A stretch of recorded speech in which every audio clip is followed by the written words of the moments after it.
Good morning, everyone, and thank you for joining us here for this Facebook Live.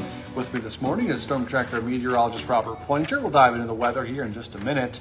But first, a quick reminder for you. You can find us live here on Facebook each and every weekday morning. We go live for you about 8 o'clock each day. If you can't watch us live, watch us whenever it is convenient for you. It'll stay on your feed throughout the day. You can also find us on your favorite podcast platforms and our Inforum YouTube channel as well. Just go to inforum.com/podcast and you can look for the Inforum Minute. All right, Robert, today starting out fairly quiet, mostly calm, at least for us. There was some showers, thunderstorms to the west. Our chance for thunder showers or storms would be tonight. Yeah, that'll be later on this afternoon. That will continue into tonight. Some of those storms could be strong, severe, really Central Valley, but more so Southern Valley, south of I-94 into South Dakota, western parts of Minnesota. Could be looking at large hail, strong winds, and of course, people are already heading out to the lakes already. So Lakes Country could see those thunderstorms. Make sure you have the storm tracker app handy. Just check the radar. Keep an eye on that if you're going to be heading out of the water especially. And even though the storms aren't severe, thunder and lightning, of course, you want to head back to shore during that. But regardless of the storms, it's going to be warm and humid yet again. And the humidity just keeps on ticking up with each passing day this week. You're really going to start to feel it today, and especially as we go into tomorrow and Saturday. And then Sunday being one of the muggier days with dew points around 70 degrees. So this just means you're going to be sweating a lot more out in the sun and the heat. Make sure you drink water too. Yeah, if you are out at the lake celebrating that way, it'll be good to jump in there, cool off, that kind of thing.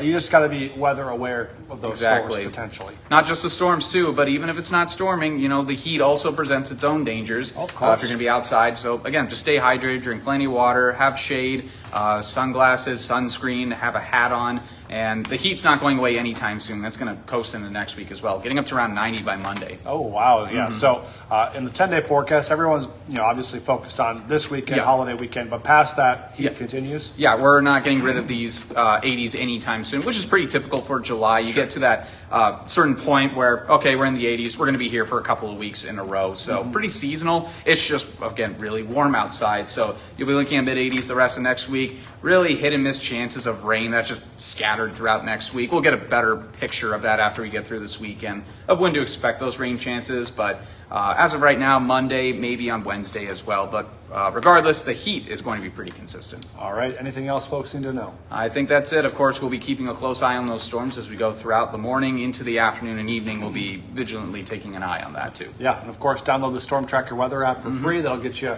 the latest updates on any weather that might be creeping up on you if you're out celebrating this weekend. All right, Robert. Thank you very much. Appreciate you.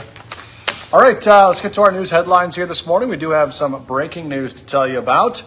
Breaking news, an early morning fire in West Fargo. It happened just before 4 this morning at a building on the Camping World property.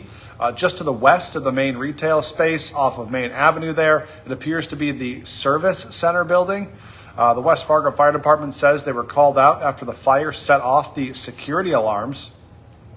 When they got to the scene, firefighters found flames coming from an outside wall. There is damage to that wall and the roof of the building. West Fargo Fire says that they were able to quickly knock down the blaze. Thankfully, nobody was hurt.